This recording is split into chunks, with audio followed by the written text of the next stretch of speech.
So guys আমি এই মুহূর্তে আমি এখান থেকে ওখানে লাফ দিয়ে পানিতে পড়ে যাব। তো সবাই আমার পাশেই থাকেন। আর লাফ দিয়ে পড়ার আগে আমি কিছু কথা বলতে চাই, আপনারা আমার কথাগুলো মনোযোগ দিয়ে শুনেন। এখান থেকে যদি আমি এমনি লাফ দিই তাহলে কিন্তু হবে না, তাহলে কিন্তু এটা একটু স্প্রিংকে পড়বে না। আর আমাদের স্প্রিংকে পড়তে হলে আমাদেরকে এখান থেকে এখানে দৌড়ে এসে লাফ দিয়ে পড়তে হবে। সো আমাদের কী করা উচিত, এখান থেকে দৌড়ে এসে লাফ দিয়ে পড়া উচিত। সো আর কিসের দেরি, এক্ষুনি এখান থেকে এখানে আমরা জুতাটা রেখে দিই।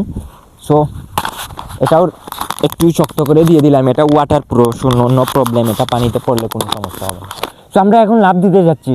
আপনি একটু ক্যামেরা নিয়ে পিছন থেকে যান যাতে পুরোটা দেখা যায় যে আমি লাফ দিতে চাচ্ছি। আসলে কি লাফ দিয়ে দিব? হ্যাঁ, লাফ দিয়ে দিব।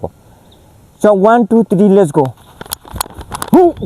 দেখেছেন আমি লাফ দিয়ে পড়ে গিয়েছিলাম কিন্তু তার মধ্যে বেঁচে গিয়েছি, কারণ আমার হায়াত ছিল, আল্লাহ আমার হায়াত দিয়েছে। পড়ে গেলে তো মরে যেতাম।